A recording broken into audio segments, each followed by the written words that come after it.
Good day. Today is Thursday, 15th May 2025, and we are at a most extraordinary moment in the Ukrainian conflict.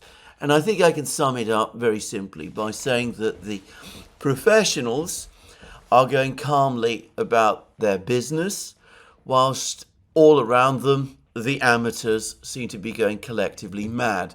I say that because that's the only way to describe, as far as I can see, the events of the last couple of days. Now, notice I'm not making any moral value judgments here. I'm simply talking about the way in which the two sides are preparing and going about their business.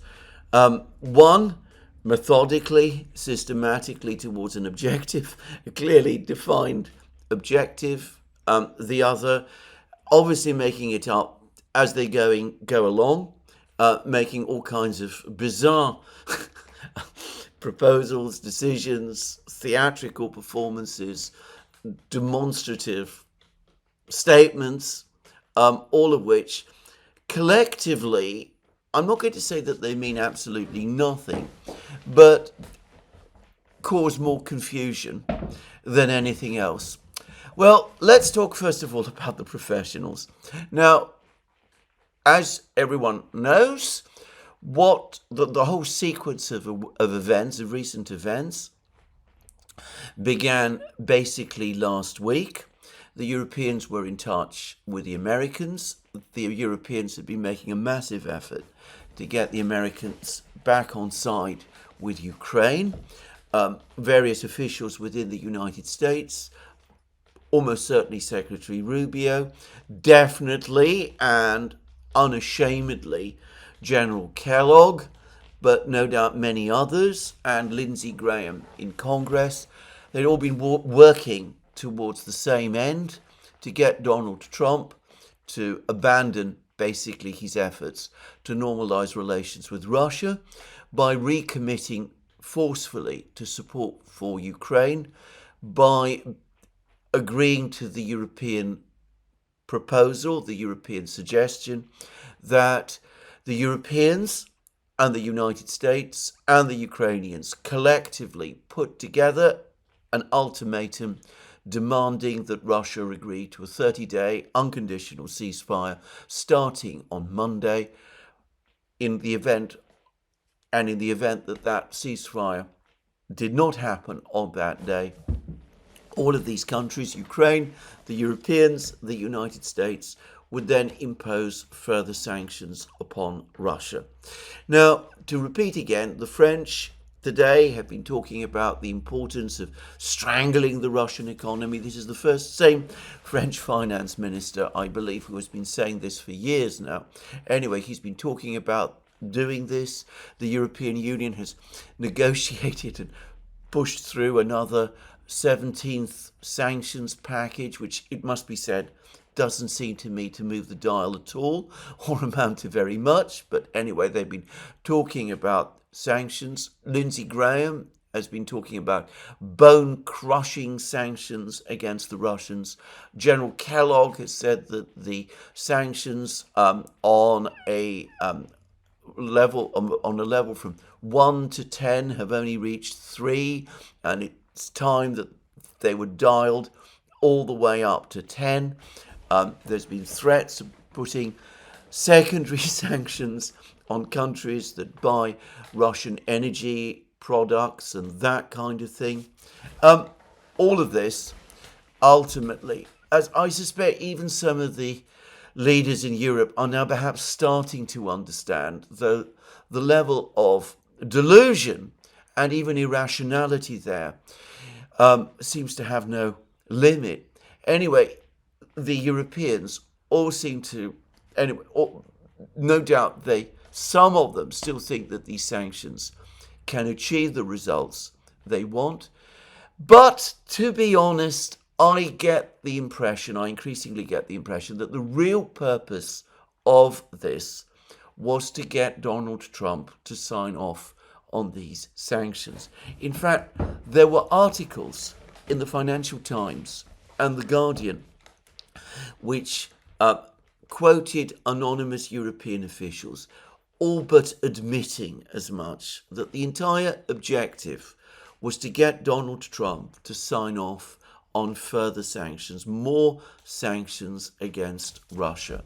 The assumption being that if Donald Trump does that, then the whole normalization of relations between Russia and America is off the table, that the United States will recommit to Ukraine, that more weapons supplies from the United States to Ukraine will begin, and all of that. So that was the objective, and it looked for a time last week as if the Europeans were close to achieving that objective. So they all went to Kiev, Starmer, Macron, Tusk and Merz, and they issued their ultimatum, their demand that Russia agree to the 30-day ceasefire, which Russia had already rejected, an unconditional ceasefire within 30 days, beginning on Monday. And they said that unless that happened, the Europeans, the Americans, the Ukrainians would launch these sanctions against Russia. And then Putin stepped in and made his speech, a speech which we now have come to understand was carefully prepared sometime in advance, or at least sections of it were. And apparently it was not a speech completely made in response to what the Europeans were doing, but it had already been discussed. The ideas in it had already been discussed with some of the leaders who had come to Moscow to attend the Victory Day celebrations, including, of course, President Xi Jinping of China. Anyway, Putin then made a speech in which he again rejected the ceasefire proposal, again said that Russia would not be threatened or intimidated by threats of sanctions to do that which it saw as disadvantageous to itself. But he did again reaffirm Russia's continued readiness to begin negotiations. And he said that the Russians would put together a negotiating team, and that negotiating team would be sent to Istanbul on Thursday, in other words, today, and they would be waiting there for the Ukrainians to come. Anyway, that was what Putin said on Saturday. And then, well, the Europeans, General Kellogg, the Ukrainians, they were somewhat taken aback by this response. It clearly was not quite what they'd expected. They, however, started to say that this wasn't enough, that there had to be a ceasefire first. General Kellogg actually said that before any talks could begin. And they then essentially started to say that the sanctions would come into effect if there wasn't a ceasefire on Monday, and that the clock was ticking and all of that. And then all of that was thrown into chaos when Donald Trump suddenly and abruptly intervened, said that appeared to welcome Putin's proposal, and insisted that Ukraine must send a delegation to Istanbul on Thursday to meet with the Russians there. So that is the introduction. That's where this all begins. Now, the Russians, ever since then, have worked on their proposal. And it is important to remember that the idea of resuming the Istanbul negotiations, and the word resuming is important, and we'll see why in a moment. The idea of resuming the Istanbul negotiations is a Russian proposal. It was the Russians who first proposed it. They are the people who have been insisting on negotiations. The Russians, of course, negotiated with the Ukrainians in the first weeks of the war in Belarus, and eventually in Istanbul in February and March 2022. Note, by the way, that there was no ceasefire in place during the duration of those talks. And, well, some people did seek a ceasefire, but it was never suggested that the talks would not happen unless there was a ceasefire. So the negotiations did take place in Belarus, in Turkey. We know that the talks in April came very close to an agreement. There was a draft agreement that was reached. There were still many issues to resolve. However, the Ukrainians and the Russians both initialed the agreement. The understanding that was reached then in Istanbul was that the Russians would then send to the Ukrainians certain proposals in writing to deal with the outstanding issues, the remaining issues that were still in contention, and in return for the fact that the negotiations were taking place, the Russians would also, as urged upon them by the Europeans, would also withdraw their troops from Kiev. Now, the Russians have always said that that was the reason their troops withdrew from outside Kiev. It was as a goodwill gesture made at the point where it looked as if the negotiations in Istanbul were about to succeed. They were urged to make that step by the Europeans, and they took that step. They withdrew their troops from Kiev. And about 2 weeks later, as they said they would do, they sent their written proposals to the Ukrainians as to how to move forward with the draft agreement that had been reached in Istanbul. Well, there was no response. Ukraine never responded to those written proposals.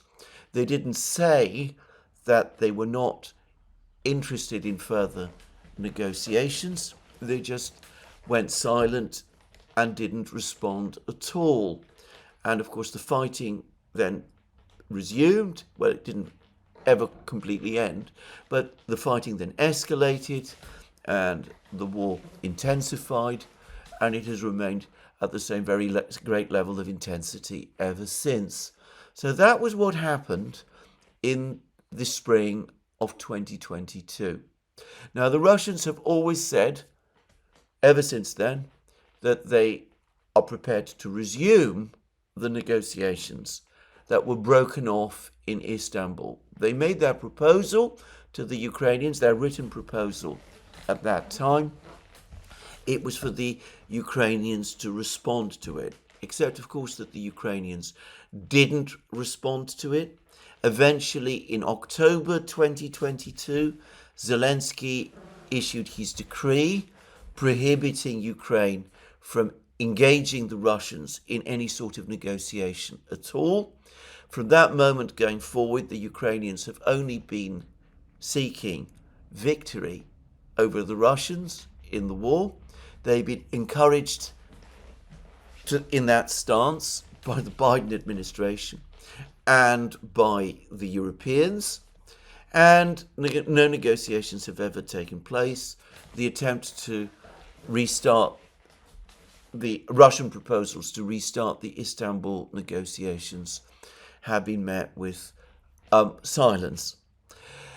And then in June 2024, after Ukraine's 2023 offensive was defeated by the Russian army and ended in disaster, and after the Russians captured Avdiivka and began their great offensive, which led to the fall in the following months of Kurakovo, Selidovo, Ugledar, and brought the Russians to the outskirts of Pokrovsk.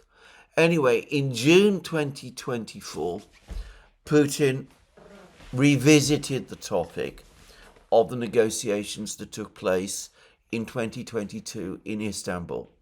And he said that Russia was still interested in moving forward with what was agreed in Istanbul. It was still open to negotiations. It was not, however, prepared to agree to temporary ceasefires, which Ukraine would be able to make use of in order to improve its military position. And, of course, a lot of things had changed since April 2022, when an agreement was reached in Istanbul in draft, and any further negotiations needed to take into account those changes.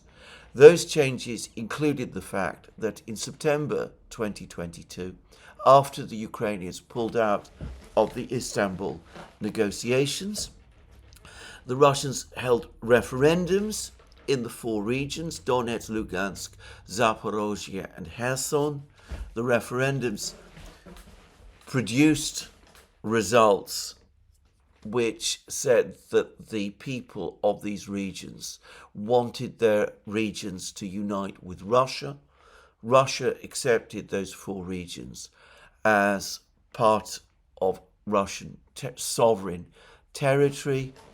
And as far as Russia is concerned, as far as the constitution of Russia is concerned, these regions are now Russian territory.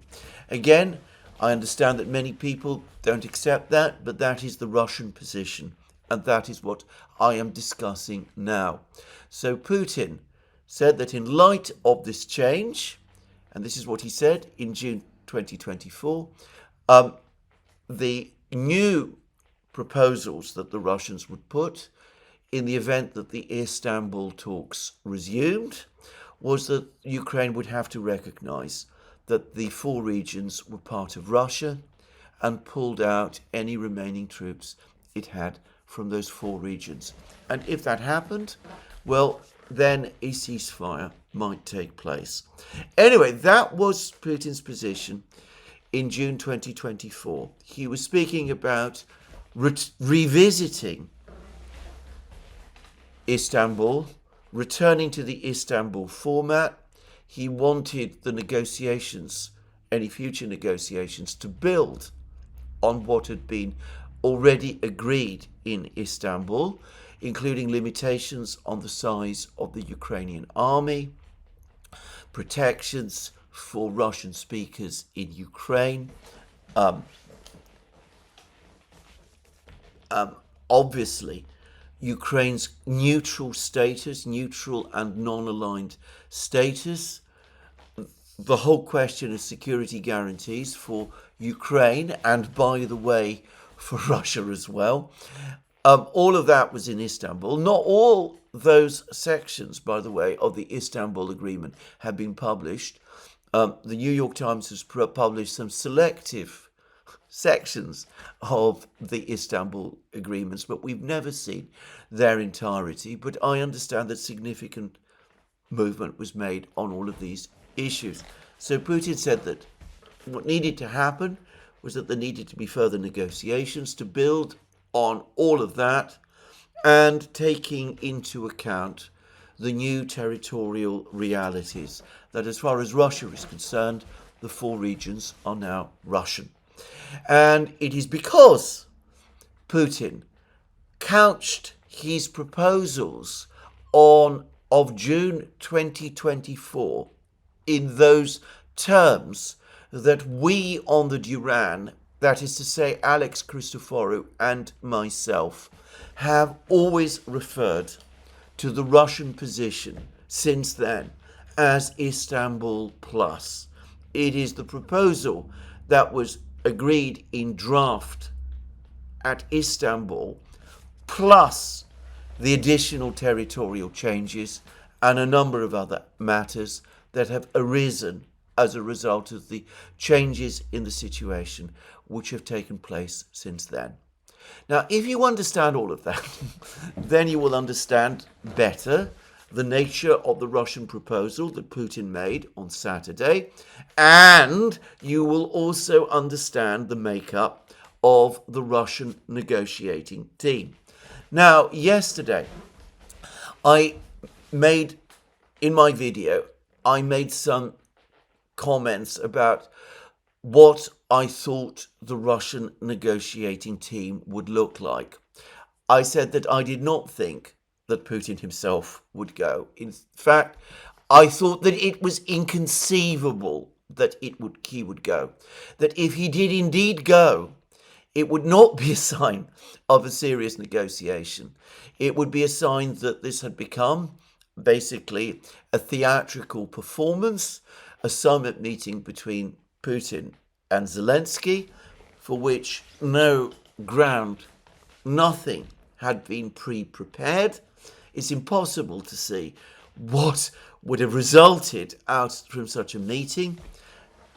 In order to end a conflict of this kind, you need careful negotiations and you need a strong negotiating team. I said that I thought the team would be made up of professionals, led by an experienced negotiator.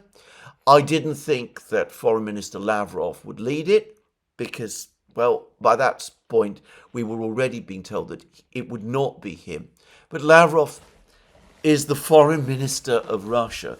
He cannot be tied down and expected to conduct day-to-day negotiations for hours on one single topic with the Ukrainians, negotiations which might lead nowhere.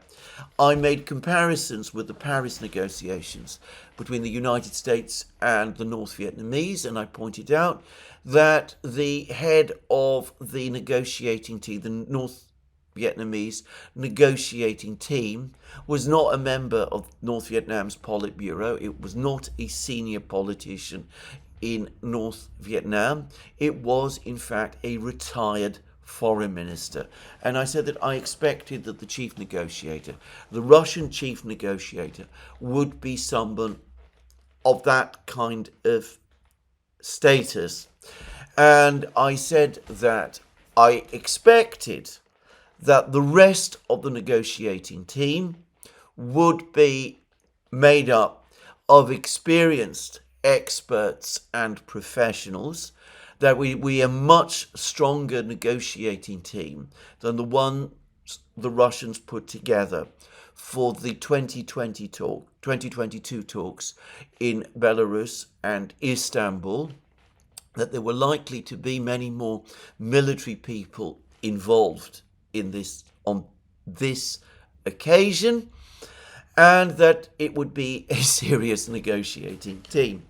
And I also predicted that because Putin himself wouldn't go and because Lavrov wouldn't be there, all the usual people in Europe, in the media, the various political leaders, they would all say that the fact that Putin himself wasn't going meant that the Russians weren't really serious about these negotiations, that this is all a game that the Russians were playing, whereas, in fact, the sending of a negotiating team made up of serious negotiators would say the exact opposite, that this was a serious attempt to get the negotiations going again, and that had the Russians, on the contrary, done what the Europeans, the Ukrainians,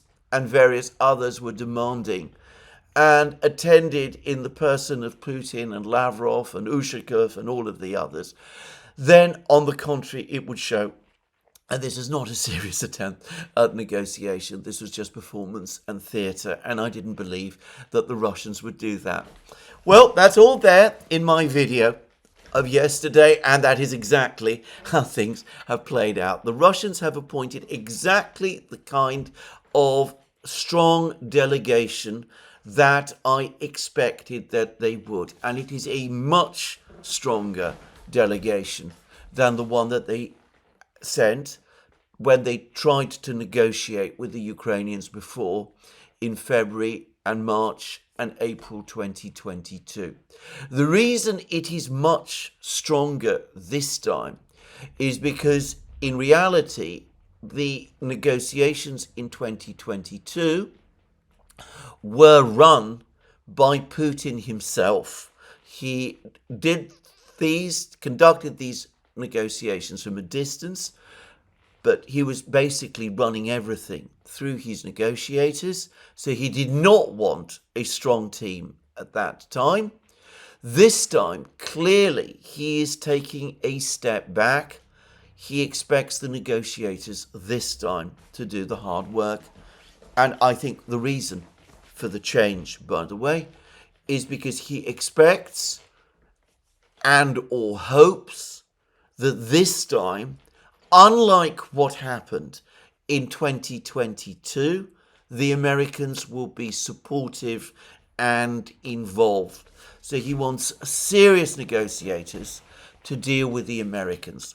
And we now have, as I said, the shape of the Russian negotiating team. Now, I'm going to go through it. We've got the details that have been provided by TASS.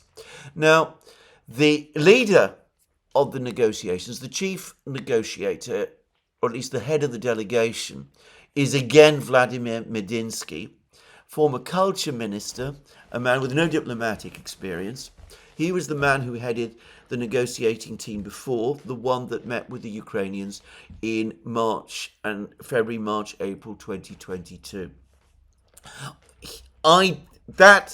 His reappointment to be chief negotiator is the only thing about this negotiating team that differs from what I expected.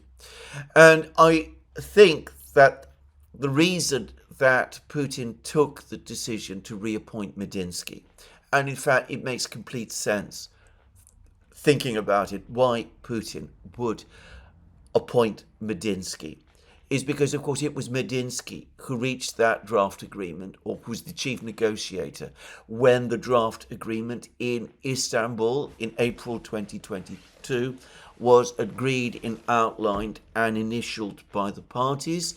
It is his initials that are there on the draft agreement. He knows those negotiations inside out.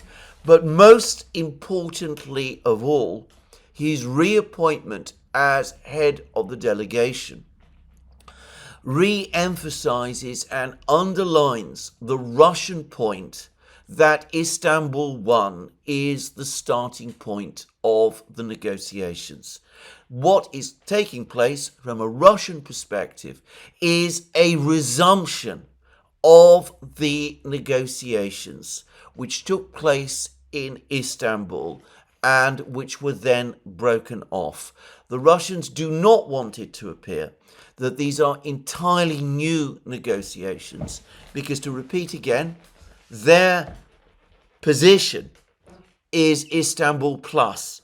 That's their negotiating stance. That's the demands that they're going to be making. So if this is a resumption of the earlier negotiations, treating the result of the earlier negotiations as a starting point, it makes sense to have the same chief negotiator as the negotiator who was there at the previous round of the negotiations. So Medinsky is the leader, but others are now joining him. So Deputy Foreign Minister Mikhail Galuzin. Now, the Russian Foreign Ministry was represented by another Deputy Foreign Minister, Deputy Foreign Minister Andrei Rudenko, at the talks previously in 2022. Galuzin is a much sharper and more aggressive individual from what I've seen of him. He's able to talk very tough language, and he's, I would say, definitely a more hardline figure than the one that Rudenko was back in April 2022, February, March, April 2022. But then we have the person who I suspect, alongside Galuzin, is going to be the chief negotiator, Igor Kostyukov. He is an admiral in the Russian military, but most importantly, he is the head of the main directorate of intelligence of the Russian General Staff. He is the head, in other words, of the GRU, the famous Russian intelligence organization, which is supposed to have done all these terrible things over the last few years. I'm not going to get into the details of any one of them. You can easily find out if you wish who he is and what that organization is. There's endless books about the GRU. It is, by the way, Russia's oldest intelligence organization, created in the spring of 1918, shortly after the Lenin and the Bolsheviks seized power in Russia. It is also, as I understand it, by far the largest military intelligence organization that makes up the Russian intelligence community. And of course, its primary purpose is to support the Russian armed forces. So its primary mission over the last 3 years will have been Ukraine. The Russian military wants to know, of course, everything there is to know about the situation inside Ukraine. Military, economic, pretty much everything.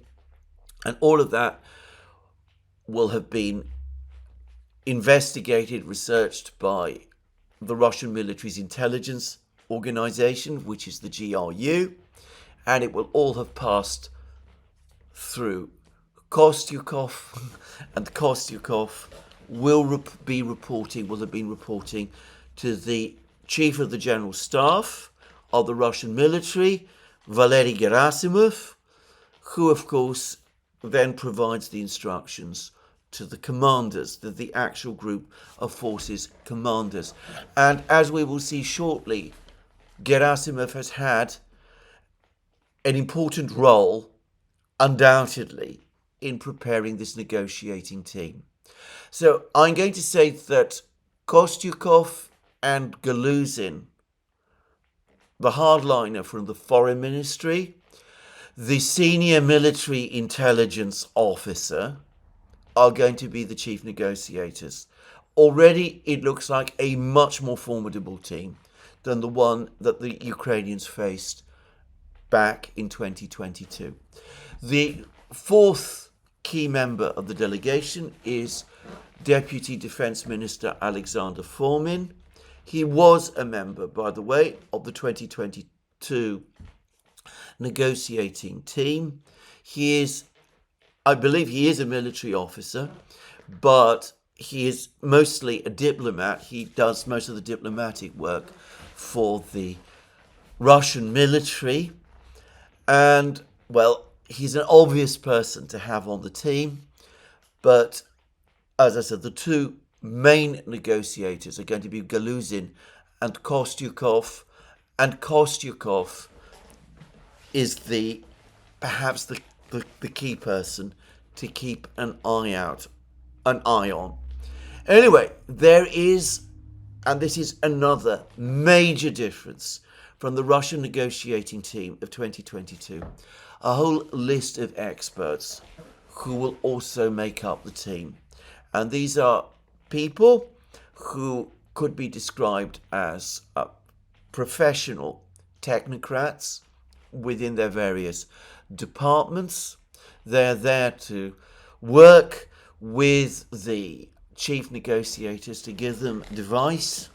It's exactly the kind of thing that the Russians do. It is a classically constructed Russian negotiating team. You have the chief negotiators, the people who do the talking, and then you have the backroom people in the room next door, or perhaps sometimes in the room. They're there to keep the negotiators advised of any particular points or details that need to be looked into. And they are Alexander Zorin, First Deputy Head of the Information Department at the General Staff of the Russian Armed Forces. In other words, another member of the military. Notice that we have 3 military officers now involved In fact, as we will see, there are actually more than that. In fact, it's 4 military officers. And we'll come to the next one. But here we have Zorin. He's the head of the information department. Then there is Yelena Podobrayevskaya, deputy head of the Presidential Directorate for State Policy and Humanitarian Areas.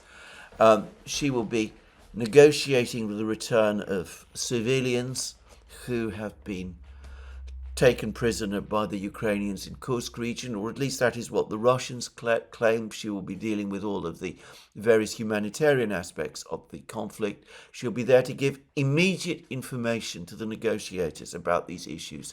Alexei Polishchuk, director of the second department of CIS countries at the Russian Foreign Ministry, another diplomat, in other words, but one with previous experience of Ukraine. And then Viktor Shvetsov, deputy head of the main directorate for international military cooperation at the Russian Defense Ministry. Another person from the military, another military person with diplomatic experience. So a very, very much stronger team with 4 people from the military directly involved, and one of them, Kostyukov, somebody who understands the military situation, knows it backwards, and is deeply involved with the situation in Ukraine, and someone who reports directly as head of Russian military intelligence to the Chief of the General Staff, to Valery Gerasimov. And before this team was sent to Istanbul, they met with Putin in the Kremlin. And the Kremlin has provided us with information about this meeting. And they've not provided us, obviously, with the transcript or readout of the discussion, because that would be highly classified. But we are told who was there. So Putin obviously was there. Medinsky and Galuzin and Kostyukov and Fomin were all there. But look who else was there too. Other participants, and this is not therefore, they say other participants, but this might not be an exhaustive list of participants. But other participants included Secretary of the Security Council, Sergei Shoigu, former defense minister. He also very familiar with the situation in Ukraine. He, by the way, has just extended his contract as an actual serving member of the Russian armed forces. So he's actually a general, and he remains one, just to say. But he's also, of course, Putin's national security advisor. First Deputy Minister Denis Manturov. He is in overall charge of the economy. Ushakov, obviously, Putin's foreign policy aide. Belousov, the defense minister. Lavrov, the foreign minister.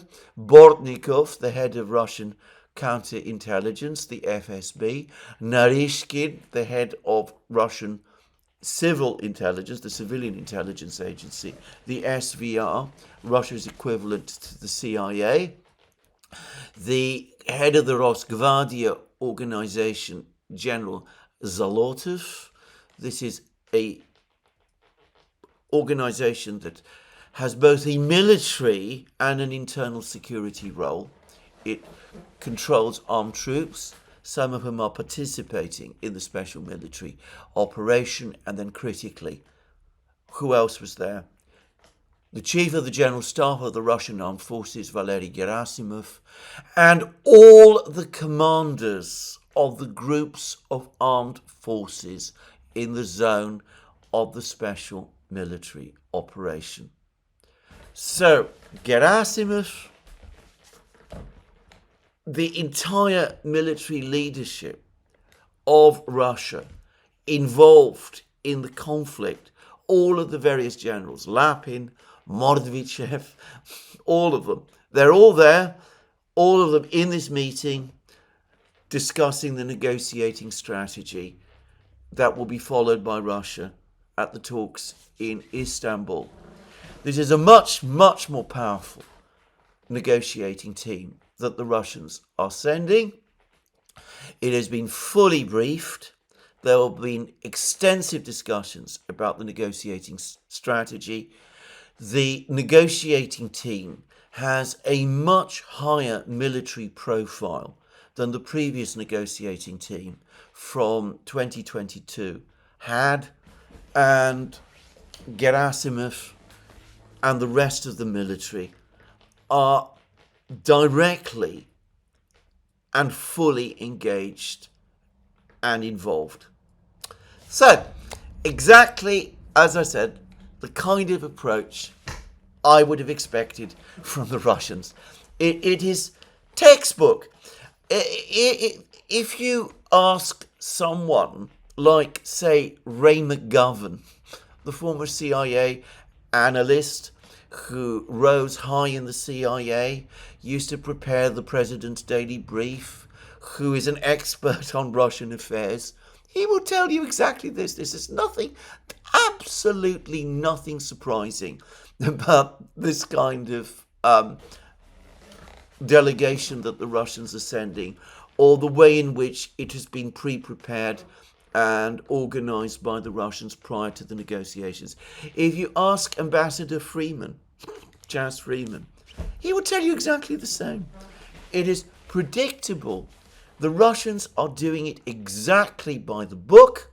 The fact that they are doing it by the book, to repeat again, tells us that they are serious about this, that they are professionals, that they are acting professionally, that they are engaging or preparing for professional negotiations, serious negotiations. What about the other side? Well, I'm going to say, as at the moment of making of this program, I am not at all clear what exactly the other side is doing. Zelensky, when Putin first proposed the negotiations on Saturday, appeared to say no. Then, when it became clear that Trump wanted the negotiations to take place, he said, well, yes, he would go and would negotiate, provided the Russians agreed to a ceasefire first. The Russians have not agreed to a ceasefire. The Europeans apparently worked on Zelensky and told him that he had to go, because if he didn't go, or if he didn't send someone, he would bring down upon himself the wrath of Donald Trump, and that would ruin their wonderful plan to impose more bone-crunching sanctions against Russia and to box Donald Trump into supporting Ukraine. So after a lot of dithering and hesitation, Zelensky said that he would go. But then he said that he would go, but he would really only decide whether to go depending on whether Putin went. And then he said that if Putin didn't go, he would not meet with any other Russians. And then he said that he would go because he was the only person who is permitted by his October 2022 decree to negotiate with the Russians. Everybody else is prohibited from doing so. And then he said that he would go to Turkey, whether Putin turned up or not. He would dare Putin, apparently, to come. And, well, he wouldn't go to Istanbul, however. He would go to Ankara to meet with President Erdogan. Exactly why and to what end, by the way, I am completely unable to understand. But he would go to Ankara. He would only decide after he spoke to Erdogan in Ankara whether he was going to engage the Russians in some way or not. And indeed, the reports say that the Russians have arrived some hours ago in Istanbul, and they're waiting for the Ukrainians to turn up. Zelensky has flown to Ankara not to Istanbul at all. And he is there and he's going to have this meeting with Erdogan. Why he couldn't just have picked up the telephone and spoken to Erdogan by phone, obviously that hasn't been explained at all. Anyway, he's not going by himself. He's bringing various people with him. So his chief of staff, Andrei Yermak, his defense minister, Rustem Umarov, the foreign minister. Now, these are all ministers. They're not professional experts. They're not negotiators. As I discussed in previous programs, bringing political people into a negotiation at this stage is, shall we say, unorthodox. If we go back to the Paris negotiations between the United States and North Vietnam, you didn't have, the entire US cabinet participating in the negotiations at that time.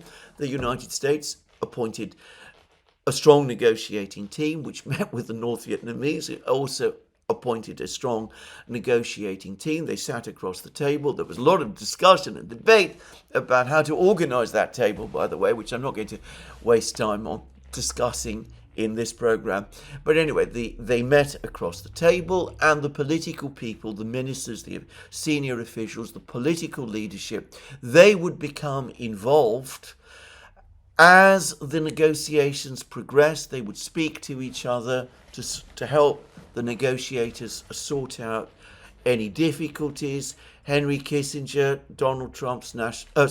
Richard Nixon's national security advisor, would speak to the chief official of the Politburo, the North Vietnamese Politburo, assigned to cover the talks, who was Le Duc Tho. And that was how the negotiations were conducted then. But no, Zelensky obviously works by his own rules. He's brought his cabinet, or much of his cabinet, with him to Ankara. And as of this time, it's still completely unclear to me whether these people are going to Istanbul to meet with the Russians. Zelensky's aide, Mikhailo Podolyak, yesterday was sort of suggesting that they would not. But today it seems as if they might. I have to say, I think it would be extraordinary and would be something that Donald Trump would absolutely not want to see if no one from Ukraine showed up in Istanbul at all.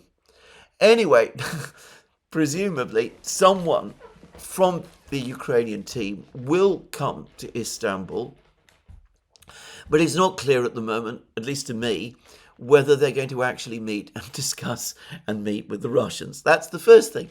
The second thing is that Zelensky is again saying that, yes, maybe, possibly, some kind of discussions with the Russians might take place, but the only topic that will be discussed, or at least that the Ukrainians are authorized to discuss, is the 30-day ceasefire.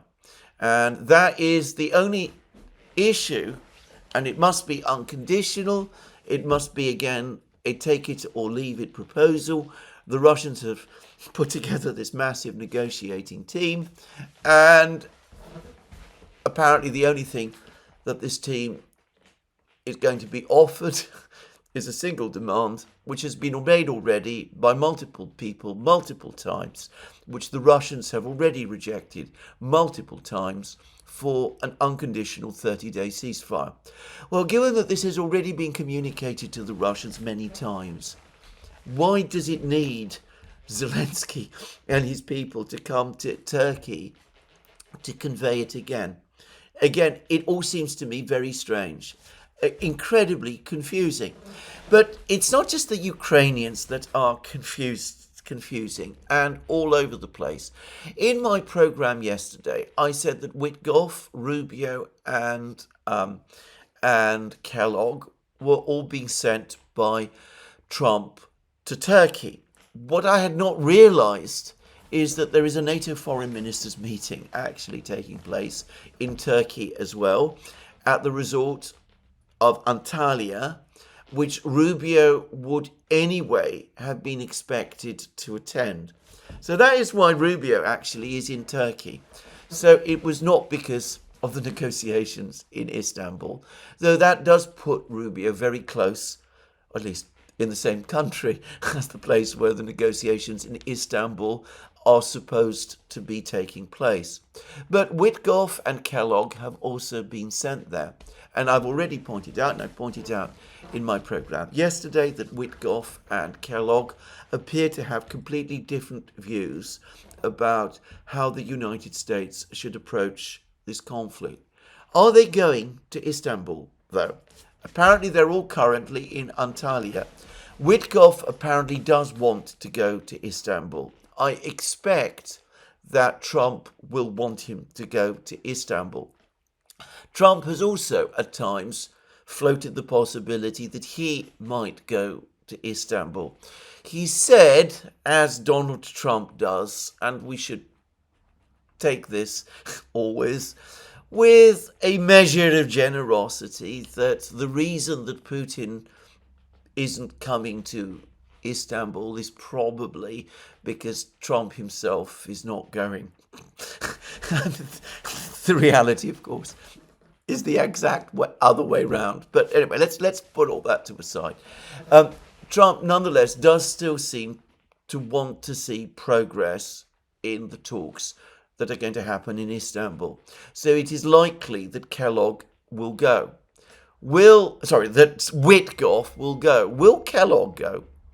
Probably, presumably. But then, as I said, Kellogg and Witkoff don't really agree. Witkoff has been talking mostly to the Russians and appears to be veering towards accepting their conditions. Kellogg rejects those conditions entirely and has his own plan, which is the same plan basically as the one that the Europeans have. And he, of course, is an advocate of sanctions. So what exactly are the Americans going to do anyway? Are they going to wait to see, as the Russians are going to wait to see whether the Ukrainians turn up? If the Ukrainians do turn up, will the Ukrainians speak to the Russians? If they do speak to the Russians, what exactly will the American role be? Will they just be there to provide encouragement and to hand out the cakes and the tea? Or will they be engaged in the negotiations in some way? Or, as has to be much more likely, will they be the transmitters between the Russians and the Ukrainians of whatever messages the Ukrainians and the Russians want to exchange with each other? I've already said previously in my program yesterday that if we ever get into that kind of situation where the Russians are speaking to the Americans and not to the Ukrainians, even if the Ukrainians are in the room next door, then eventually we could find ourselves in a situation where this has become a negotiation between the United States and Russia, just as the Paris negotiations ultimately became a negotiation between North Vietnam and the United States, with the Ukrainians, like the South Vietnamese, basically pushed to one side. Something which I would have thought the Ukrainians would not want. But anyway, Zelensky refuses to cancel his October 2022 decree. Unless he's simply going to disregard it now, it's difficult to see how the Ukrainians can meet with the Russians, given that Zelensky, who says that he himself is exempt from this decree, given that Zelensky himself apparently does not intend to meet with the Russians in Istanbul. I say apparently because from one moment to the next, things may change. Now, By the time this video goes up, I am making this video earlier in the day on Thursday. The negotiations were supposed to start at 10 p.m. 10 a.m. local time. They were then put back until 2 p.m. local time as everybody waits to see what Zelensky is going to do. By the time this video goes up, you will probably know a lot of the answers to these questions, whether the Ukrainians are going to go, whether they are going to meet with the Russians, what the role of the Americans is going to be, whether the Americans are going to have any role. But nonetheless, it is still useful, I think, to lay this all out now, if only because what it shows, going back to my comments at the start of this video, is the contrast between the two sides. The Russians methodically, systematically preparing, working hard over the last couple of days, putting a powerful negotiating team together, briefing undoubtedly the various people who are going to be involved in the negotiations.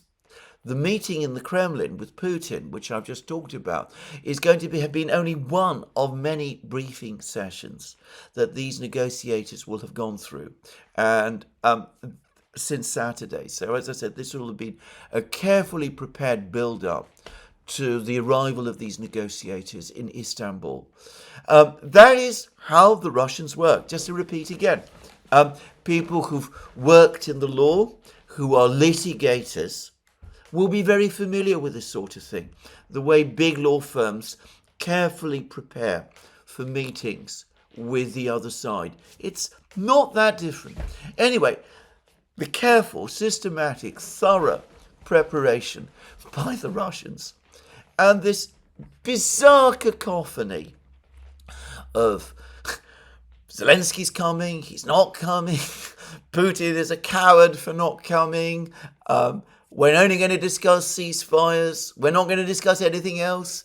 We're not going to meet with the Russians if Putin isn't there. We are going to meet with the Russians if Putin is there. The Americans are going to be there, but maybe they're not going to be there.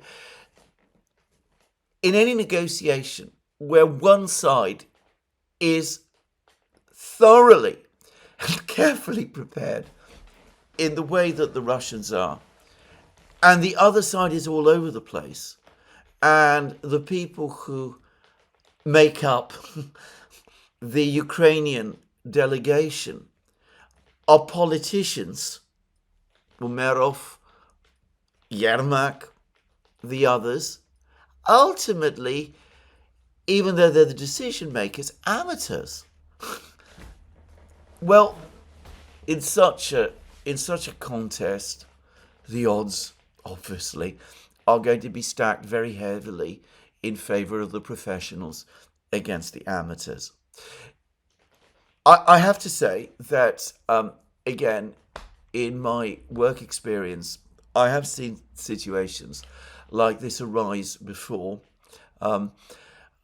when individuals decided to take on giant corporations backed by massive law firms in legal proceedings, and ended up trying to negotiate all by themselves or deal all by themselves with the enormous forces that the other side, the law firms, would be able to put together. And I've seen it, how it happens, and I've seen how zany the whole thing can become, and how, what the outcome tends to be. And I don't expect or see, frankly, anything different this time. Though, of course, this is all happening on an extraordinary scale. Anyway, there we go. Now, I ought to say that the Americans, as I said, don't look particularly well organised either. They're divided between each other. There has been a lot of criticism, and it is clearly malicious criticism, of Steve Witkoff, circulating in the United States and in the media. He's supposed to have breached protocols by meeting with Putin without talking to him in Russian. Witkoff apparently speaks Russian and speaks it well. Meeting Putin one-to-one and speaking to Putin in Russian and not through an interpreter. There's been criticism that Witkoff doesn't come with strong backing from staffers and people of that kind. I read a piece by Seymour Hersh which says that the Russians are laughing at the Americans for the incompetence of their negotiators. I don't think the Russians are laughing at the Americans. I think they would far prefer that the Americans were properly organized, because that would make the negotiations much more orderly and structured. And they're nothing like that at the moment. And I certainly don't think the Russians are laughing at Witkoff, just to say. I've read many comments that the Russians have made about Witkoff, comments that people like Lavrov have made, and they all acknowledge that he is hardworking, extremely intelligent, he is very quick on the uptake. The Russians have been impressed at how quickly he has absorbed much of the detail of what is a very complex conflict. But of course, Witkoff is ultimately one individual taking on this Russian machine all by himself. And until that changes, until the Americans get their act together, it's difficult to see these negotiations going anywhere very far. Now, I am not going to try to predict what is going to happen over the course of today. Probably by the time this video goes up, we will have some clearer idea. First of all, I don't even know whether there's going to be any kind of negotiation at all. I mean, it would not entirely surprise me if the Russians found nobody turning up and when evening came, took the flight back to Moscow. I mean, that is not impossible. Or it could be that some kind of talks would begin. If they do, then the Russians have previously said, Ushakov actually gave some pointers about this previously, that the Russians would treat this as the first meeting. No one should expect any breakthroughs from a first meeting in any negotiation. It would be an attempt to try to understand better what the other side is doing and who the other side that they're actually going to be negotiating with is. I mean, will it be Yermak, for example, or will it be Umarov, or will it be Zelensky himself, or will it be Kellogg, or will it be Witkoff? I mean, all of these are important factors for anybody in negotiations to know. You need to have a sense of whom you're actually going to be negotiating with so that you can develop a relationship with them over time. So that is probably what the Russians are expecting. We could have some kind of a meeting. It's far from clear to me what that meeting is going to achieve and whether it's going to take things further at all. And of course it could be that the whole thing would simply fall apart before it even properly gets going.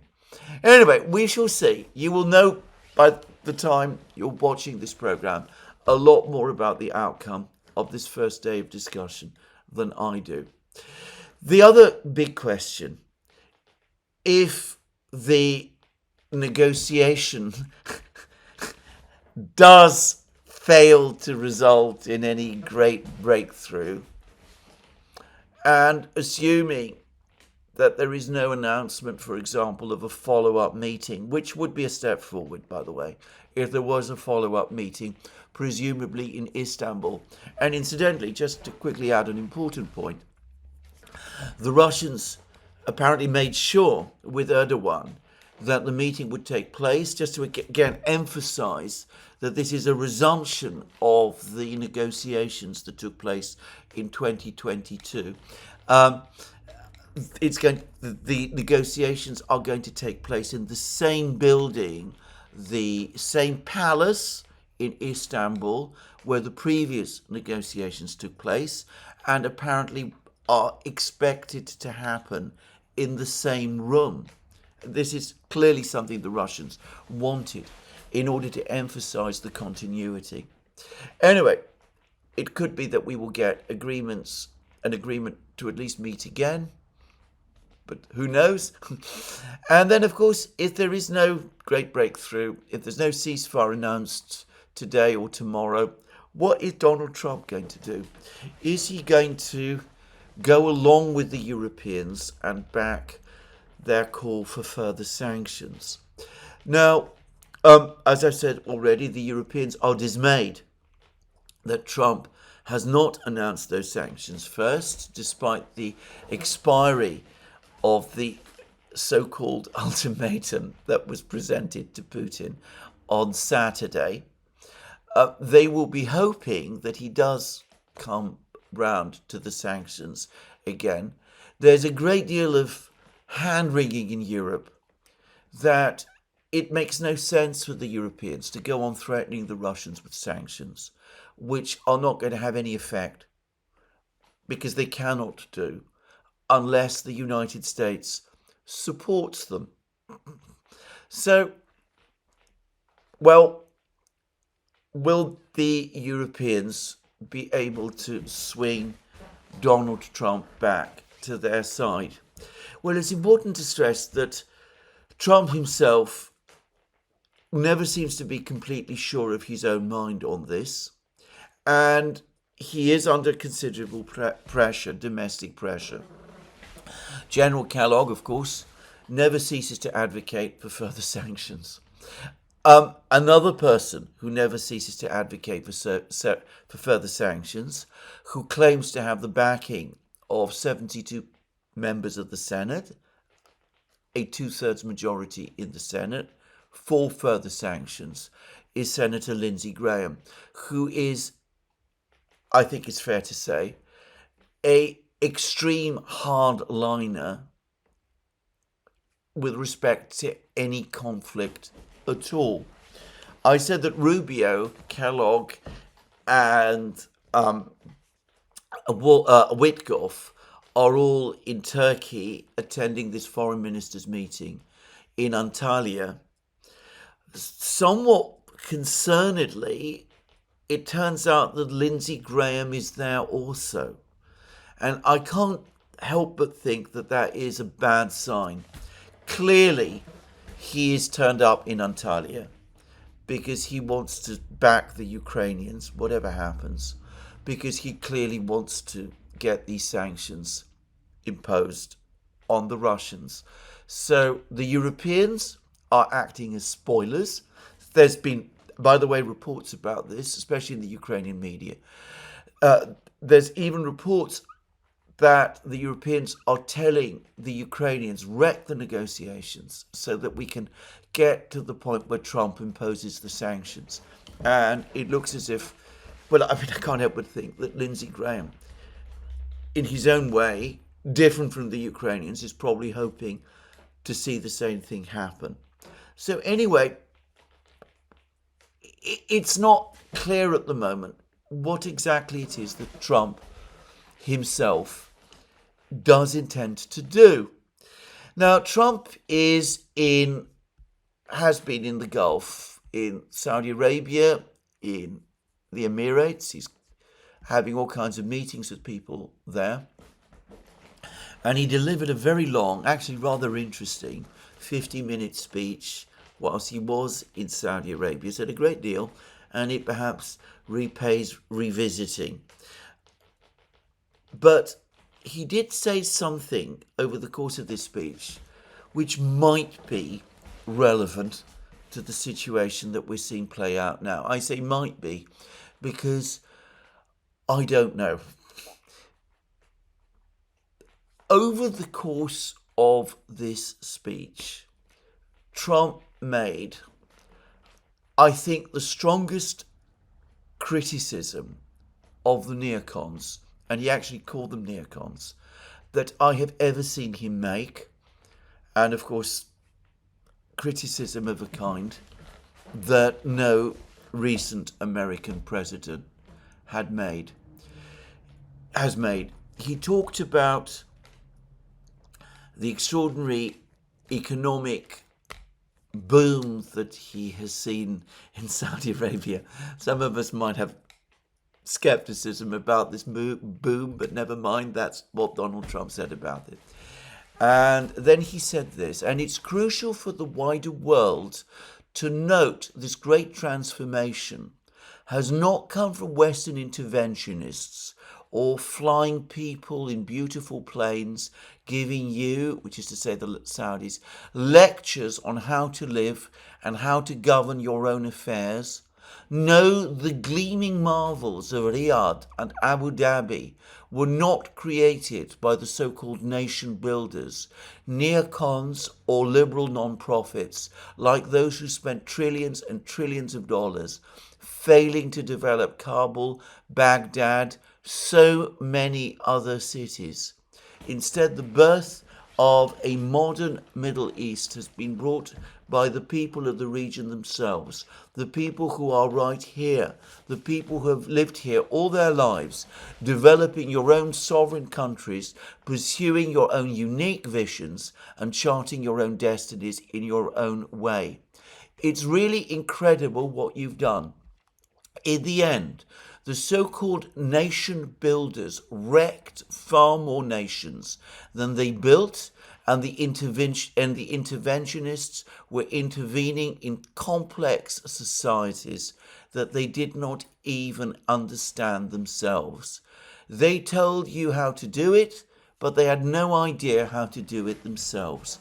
Peace, prosperity, and progress ultimately came not from a radical rejection of your heritage, but rather from embracing your national traditions and embracing the same heritage that you love so dearly.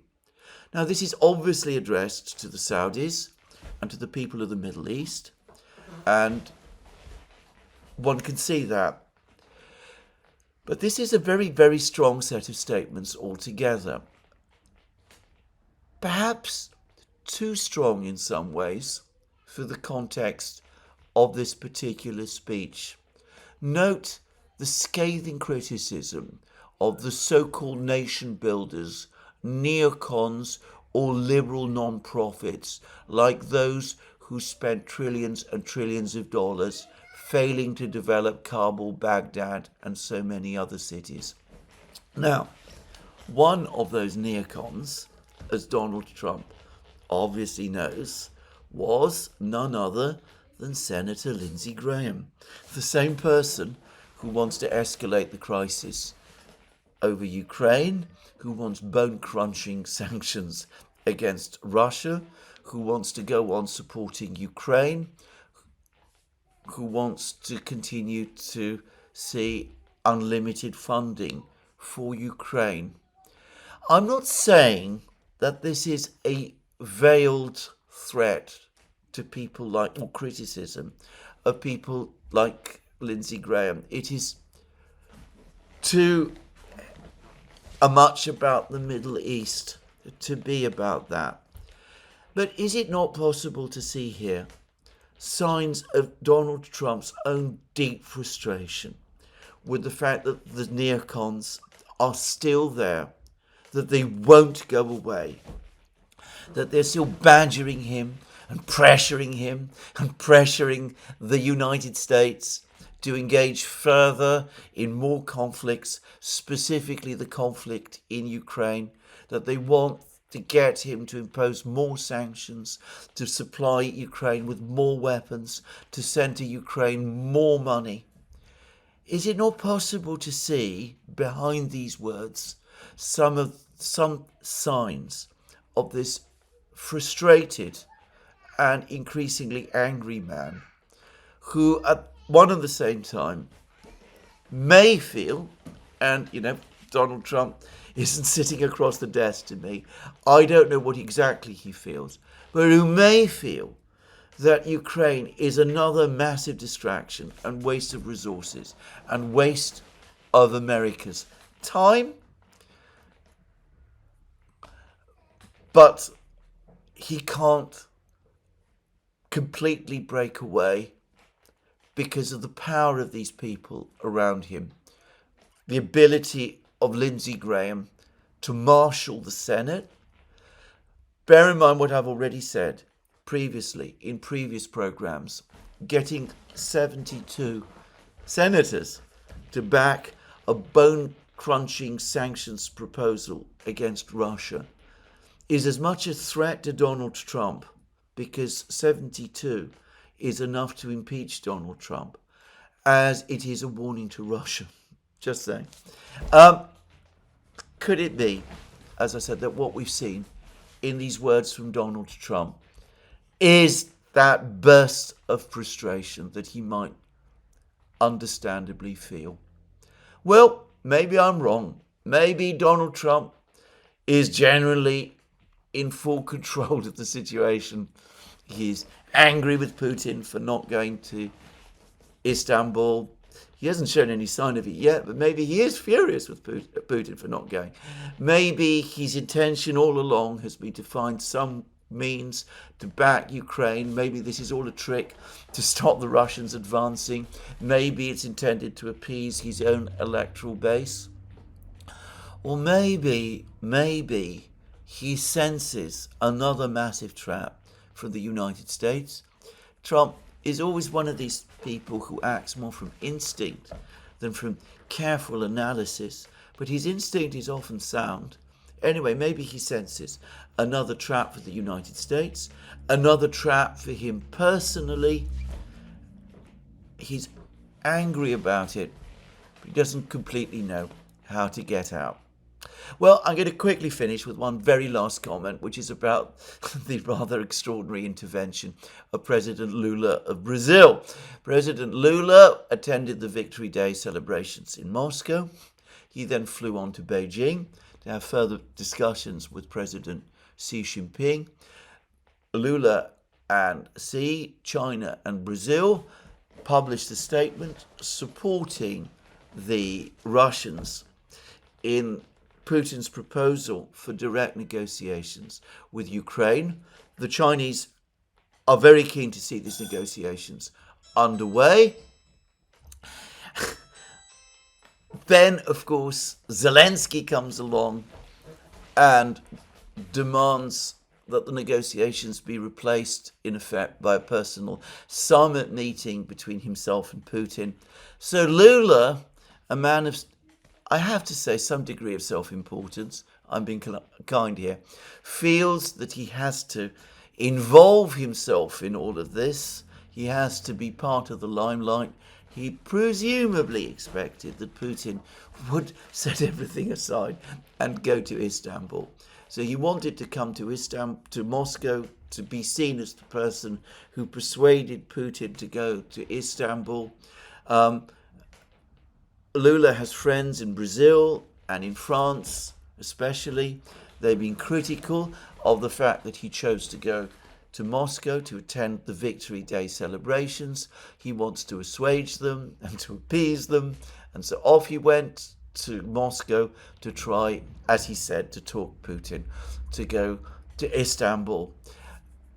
I think this is another, and I'm sorry to say this, another example of the madness that seems to have taken hold over people over the last couple of days. In the event, he wasn't able to meet with Putin, who was tied up, obviously sorting out his negotiators and briefing them and discussing with them how they would proceed with the negotiations, and who also had, by the way, a very friendly and productive meeting with the Prime Minister of Malaysia, just saying. But anyway, Putin, polite man as he is, though he didn't meet Lula, nonetheless took a call from him. And, well, if you go to the Kremlin's website, you will see that it's full of all sorts of nice words, but that nothing of any substance was discussed. We read, for example, that President Lula conveyed his impressions of the visit he had just made to China, paid particular attention to the joint statement in support of the President of Russia's initiative on resuming, notice the word resuming, direct talks between Russia and Ukraine in Istanbul. For his part, the President of Brazil intends to do everything possible so that the talks prove successful. What exactly can Lula do? Putin expressed gratitude to the authorities of Brazil and China for their sincere willingness to contribute constructively to the search for solutions. And then Lula thanks Putin for the warm reception Lula was given in Moscow over the course of the celebrations of Victory Day. Well, there it is. I mean, I'm not going to waste any more time with this. It's, again, classic Putin. He humours Lula, treats him politely, but then sends him on his way. So there we go. I'm not going to discuss the military situation today. There's been further developments, and they're quite important, and they all point to further Russian advances, but I'm going to defer that until tomorrow. Tomorrow we will know more about what, if anything, is going to happen in Istanbul.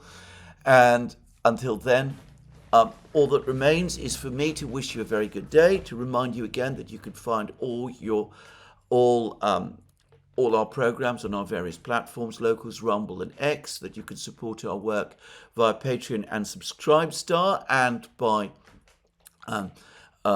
going to our shop, links under this video. And please don't forget, if you've liked this video, to tick the like button and to check your subscription to this channel. That's me for today. More from me soon. Have a very good day.